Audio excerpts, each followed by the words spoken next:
बातमीपत्राच्या सुरुवातीलाच बातमी आहे पारनेरमधून अहमदनगर जिल्ह्यातनं तहसीलदार ज्योती देवरे ऑडिओ क्लिपची चौकशी आयुक्तांमार्फत केली जाईल असं महसूल मंत्री बाळासाहेब थोरात यांनी सांगितलंय।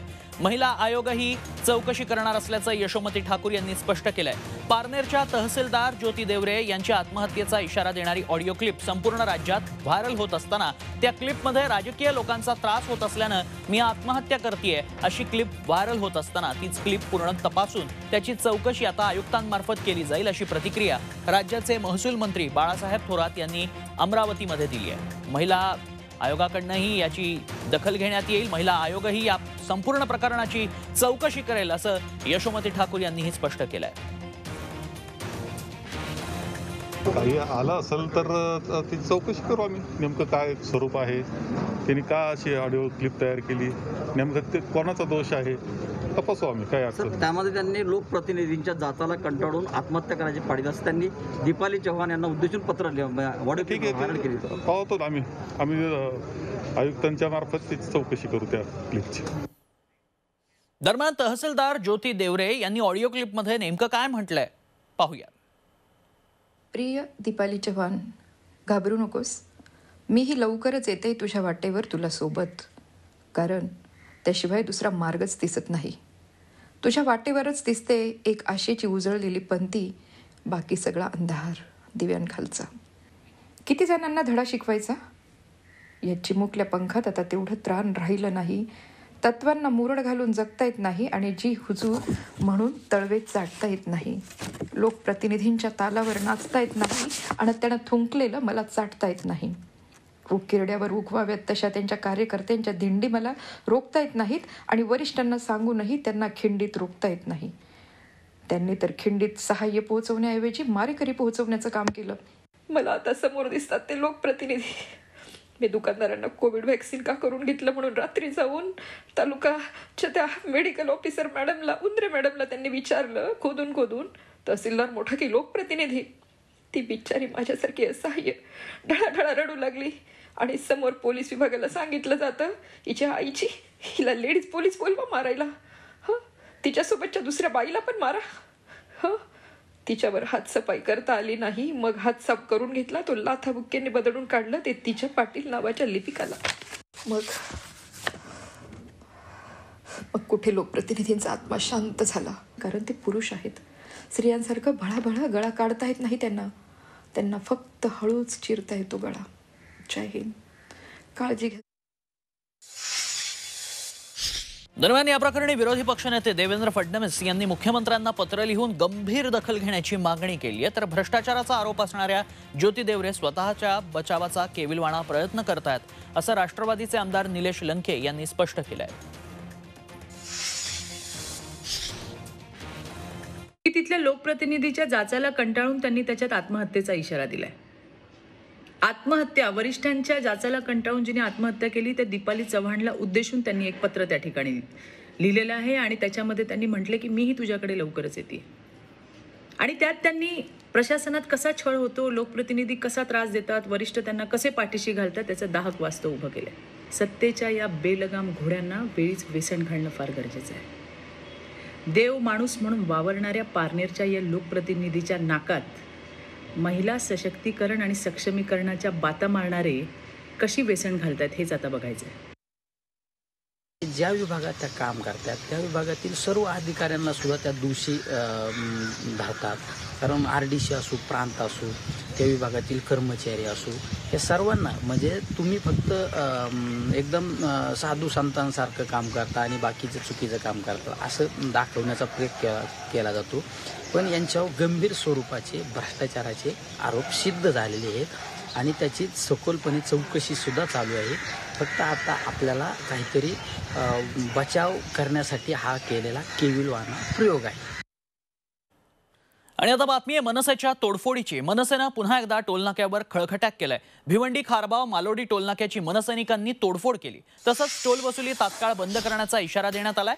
या रस्त्यावर खड्ड्यांचं साम्राज्य पसरलंय असं असतानाही टोल वसुली सुरू असल्यानं मनसेनं आक्रमक पवित्रा घेतला। इथली टोल वसुली बंद करावी असा इशारा मनसेचे ठाणे शहर प्रमुख अविनाश जाधव यांनी दिला होता। त्यानंतर आता मनसैनिकांनी टोलनाक्यावर धडक देत खळखटाक केलाय।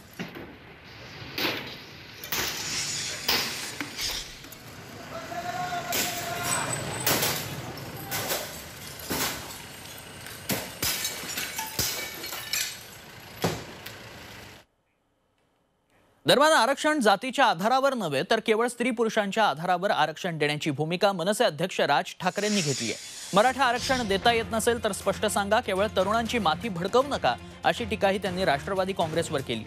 आपण प्रबोधनकारही वाचलेत आणि यशवंतराव चव्हाणही वाचले असल्याचा टोला त्यांनी शरद पवारांना लगावला।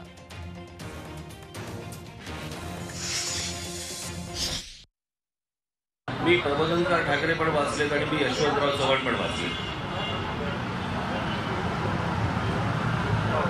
मी जे बोललो त्याचा प्रबोधनकार ठाकरे माझ्या आजोबांनी लिहिलेल्या पुस्तकांचा काय संबंध होता, मला एकदा जरा पवार साहेबांनी समजून सांगावं। मुळात वाचायचं नाही, डोकी भडकत राहायची, आपण स्वतः चुकीचं लिहायचं आणि हे हवंय। कळलं का की या राजकारणासाठी म्हणून हे एजंट जे नेमले गेले ना, ते एजंटचंच कामच ते आहे। वॉर्ड निहाय जे आरक्षण असतं त्याच्यामध्ये स्त्री पुरुष हेच खरं तर आरक्षण असलं पाहिजे। हे सगळे मोर्चे सगळे कशात निघाले, कसे निघाले, आणि जर समजा त्यांना आरक्षण मिळणार नसेल तर स्पष्ट सांगा ना त्यांना। ही माथी भडकवून, डोकी भडकवून, या सगळ्या गोष्टीतनं जातीचं राजकारण करून फक्त त्या निवडणुकीला मतं मिळतील, पुढे काय होईल? बातमी सांगलीतनं। सांगली जिल्ह्यातील झरे गावात बैलगाडी शर्यत पार पडली आहे। प्रशासनाला हुलकावणी देत गनिमी काव्यानं बैलगाडा शर्यत पार पडली। झी 24 तासचं वृत्त तंतोतंत खरं ठरलं। जाहीर केलेल्या शर्यतीऐवजी गनिमी काव्यानं शर्यत पार पडली आहे। सरकारच्या नाकावर टिच्चून बैलगाडा शर्यत पार पडली। पोलिसांना हुलकावणी देत पडळकरांचा गनिमी कावा यशस्वी झालेला पाहायला मिळाला।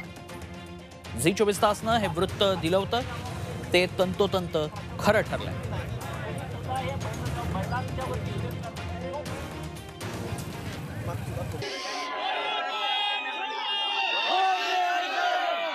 लोक इतके आलेले आहेत चालत 10-10, 15-15 किलोमीटर, आणि म्हणून आम्ही पोलीस प्रशासनाला मदत करण्याचं ठरवलं, तरी सुद्धा शेतकरी सगळ्या बाजूला या रिंगणामध्ये उतरलेले आहेत। तर प्रशासनाच्या वतीनं त्यांचं काम करत राहील। आम्ही आमच्या शेतकऱ्यांच्या बाजूनं लढायची आमची भूमिका आहे, आमचं ते काम आहे, आमची ती जबाबदारी आहे, आमचं ते कर्तव्य आहे, म्हणून आम्ही शेतकऱ्यांच्या बाजूनं लढत आहे। आणि आता बातमी प्रत्येक वाहनधारकानं पाहावी अशी आहे। पाण्याची एक बाटली तुमचा जीव धोक्यात घालू शकते। कदाचित तुमचा यावर विश्वास बसणार नाही, पण हे अगदी खरं आहे। ही बाटली तुमच्या जीवावर कशी उठू शकते हेच दाखवणारा झी 24 तासचा हा रिपोर्ट।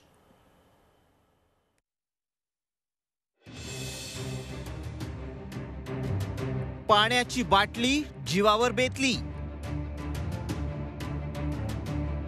पाण्याच्या बाटलीनं घेतला तिघांचा जीव। गाडीत पाण्याची बाटली ठेवताना सावधान।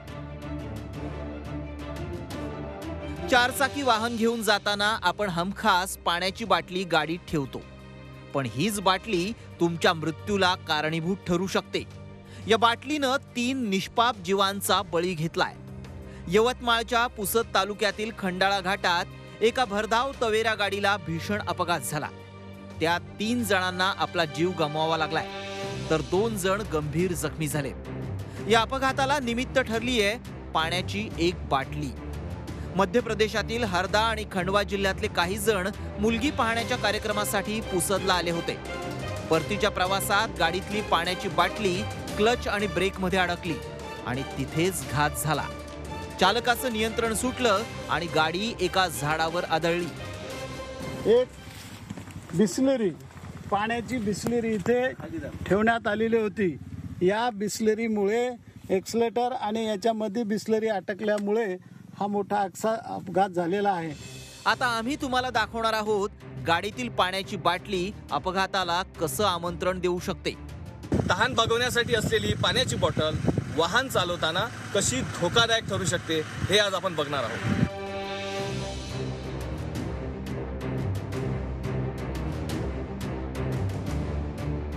प्रवासादरम्यान बाटलीतील पाणी पिल्यानंतर पाण्याची ही बाटली व्यवस्थित बाळगणं गरजेचं आहे। ही बाटल जर आपण वाहनामध्ये अस्ताव्यस्त टाकली तर ती ड्रायव्हर सीटच्या खालून स्टेअरिंगच्या खाली असलेल्या ब्रेकिंग पॅडलमध्ये, क्लचमध्ये किंवा ॲक्सिलेटर खाली येण्याचा धोका असतो आणि वाहन चालवताना चालकाला ब्रेकिंग करताना अडचण निर्माण होऊ शकते आणि अशात वाहन अनियंत्रित होऊन मोठा अपघात देखील घडण्याची भीती आहे। यवतमाळच्या पुसद तालुक्यातील खंडाळा येथे देखील झालेल्या अपघातात अशाच पद्धतीने तिघांचा मृत्यू झाला. त्यामुळं प्रत्येकासाठी जीवन असलेलं हे पाणी पिल्यानंतर पाण्याची बाटली वापरताना मात्र खबरदारी घेणं हे अतिशय गरजेचं आहे. यावरून तुम्हाला कल्पना येईल की एक छोटीशी चूकही किती महागात पडू शकते. त्यामुळे गाडी चालवताना क्लच, ब्रेक आणि सीट जवळ पाण्याची बाटली तर नाही ना, हे तपासून घ्या. नाहीतर हीच बाटली तुम्हाला पाणी पिण्याचीही संधी देणार नाही. श्रीकांत राऊत, झी24 तास, यवतमाळ.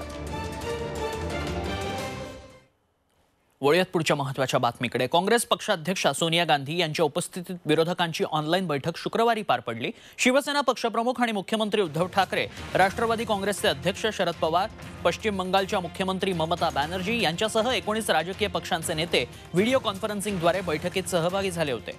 बिगर भाजप शासित राज्यांना कमी लस पुरवठा होत असल्याची तक्रार उद्धव ठाकरे आणि ममता बॅनर्जींनी यावेळी बोलून दाखवली. तर सहकार खात्याच्या माध्यमातून मोदी सरकार राज्यांच्या अधिकारात ढवळाढवळ करतेय याकडे पवारांनी लक्ष वेधलं.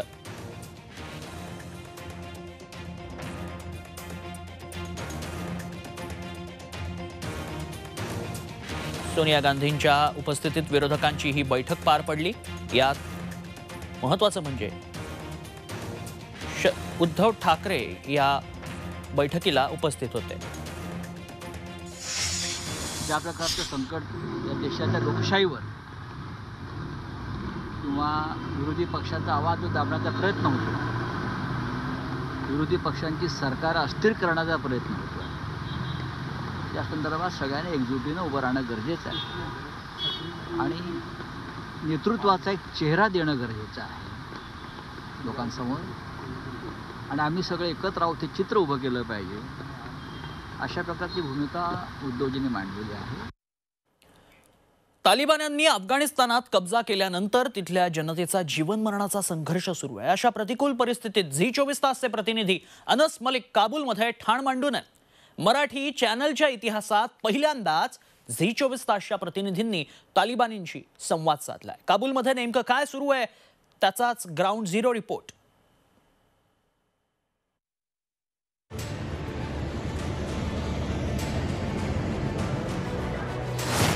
काय तालिबान्यांच्या मनात?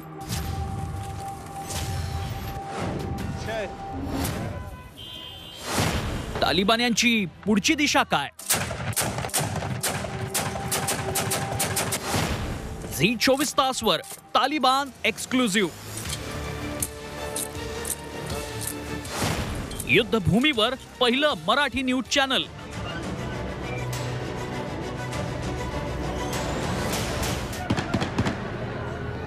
अंगाचा थरकाप उडवणारं हे दृश्य आहे काबूल एअरपोर्टवरचं. देश सोडण्यासाठी लोकांची धडपड सुरू आहे. एका बाजूला आहे अमेरिकन लष्कर तर दुसऱ्या बाजूला तालिबानी. ज्यावेळी इथं अंधाधुंद गोळीबार झाला तेव्हा झी24 तासचे प्रतिनिधी अनस मलिक आपल्या जीवाची बाजी लावून थेट युद्धभूमीवरून त्याचं रिपोर्टिंग करत होते. काबुल के हवाई अड्डे के बाहर आसपास में जो है वो ट्रैफिक जैम जो है वो काफ़ी ज़्यादा पाया जाता है. लोगों की बड़ी तादाद जो है वो एयरपोर्ट आना चाहती है लेकिन उनको रोका जा रहा है. काबुल का जो कमर्शियल साइड है एयरपोर्ट की उसको खोल दिया गया है लेकिन सिर्फ और सिर्फ वहाँ पर जो है वो प्रायर परमिशन के साथ ही फ्लाइट्स को आने की इजाज़त है. रिपोर्टिंग सुरू असताना आजूबाजूला फायरिंग सुरू होतं. मात्र डगमगून न जाता अनस आपलं कर्तव्य निभावत होते.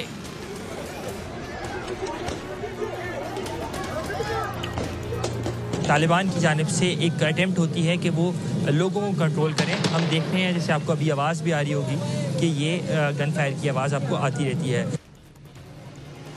एवढ्यावरच न थांबता आमच्या प्रतिनिधींनी थेट एका तालिबानीलाच गाठलं. तालिबानी आणि झी24 तासचे प्रतिनिधी अनस मलिक यांच्यात काय संवाद झाला पहा. आपका नाम, आपका कहाँ से ताल्लुक है? सोबत खान लोगर के रहने वाला हूँ. सोबत साहब, आप कब से इस मूवमेंट का हिस्सा हैं? मुजाहिदीन का कब से? शुरू से जब जहाद शुरू हुआ था उसी वक्त से. अच्छा, तो अब आप लोग ने इतना अरसा तकरीबन 20 साल की आपकी जंग थी. अब आप लोग ने ये गाड़ियाँ जो हैं ये दौलत की गाड़ियाँ हैं, तो इसके ऊपर आप लोग ने कब ट्रेनिंग ली चलाने की और अब किस तरह महसूस? हम तो शुरू से ड्राइवर हैं. ठीक है. और दूसरा बात ये है कि अभी हुकूमत गवर्नमेंट बग हुआ है, यहाँ पे नहीं है, इसके चलाने वाला आपका खिदमत करने वाला नहीं है और आप मजबूरी से आए हुए आपका ड्राइवरिंग करते हैं। सही। तो यहाँ पर जब आप लोग गश्त करते हैं, लोगों का गश्त पे जब आप लोग जाते हैं तो लोगों का किस तरह रिस्पांस होता है, लोग किस तरह जवाब देते हैं? लोग तो खुश है, लोग बहुत खुश है। जेव्हा हा तालिबानी लोक आनंदी असल्याचा दावा करत होता त्याच वेळी काबूलच्या रस्त्यांवर अफगाणिस्तानचा झेंडा घेऊन काही लोक निदर्शनं करत असल्याचं दिसलं। 19 ऑगस्ट अफगाणिस्तानचा स्वातंत्र्य दिवस, मात्र त्यांचा स्वातंत्र्य दिवस पुन्हा एकदा गुलामीचे दिवस घेऊन आलाय। अफगाणिस्तानवर कब्जा मिळवल्यानंतर आता तालिबान्यांचे खरे रंग दिसू लागलेत। तालिबाननं अफगाणिस्तानचं नाव बदलून इस्लामी अमिरात अफगाणिस्तान हे नवं नाव दिलंय। यातूनच तालिबानी किती कट्टरतावादाकडे झुकलेत हे स्पष्ट होतंय।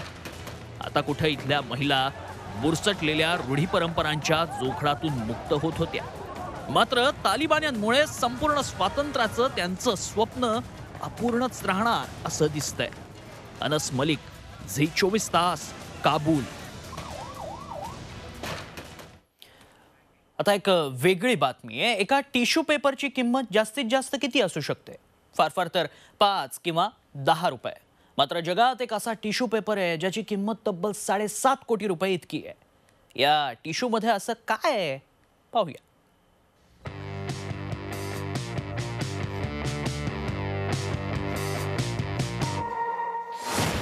7.5 कोटी रुपयांचा टिश्यू पेपर।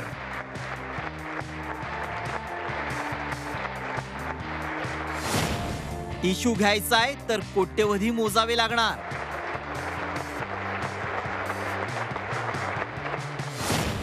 कोट्यवधी किमतीच्या टिश्यूची ऑनलाईन विक्री।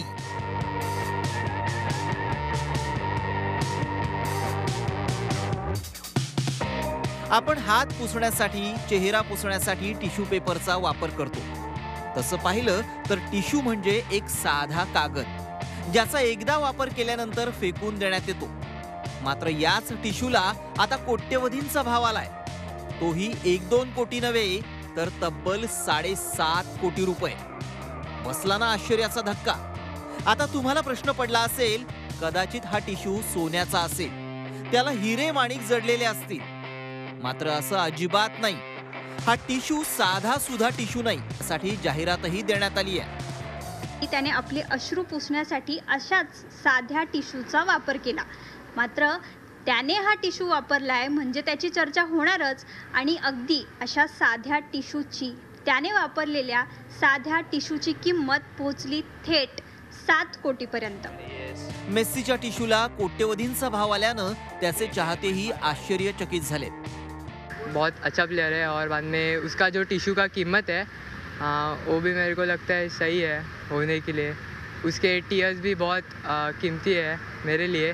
तो जरी तो टिश्यू 5 रुपये 6 रुपयाचा असला पण त्यांनी डोळे पुसले त्याचे, म्हणून तो गेला तेवढा। म्हणजे त्याच्या डोळ्यांची ती किंमत होती त्याची, की तो रडला।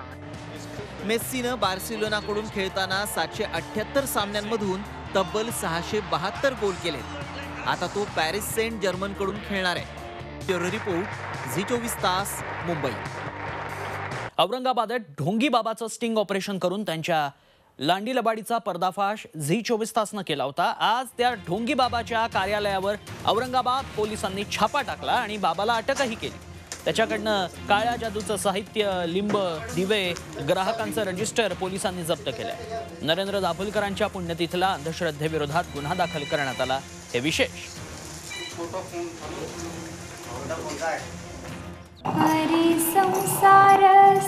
बहिणाबाईंची जात्यावरची ओवी म्हणजे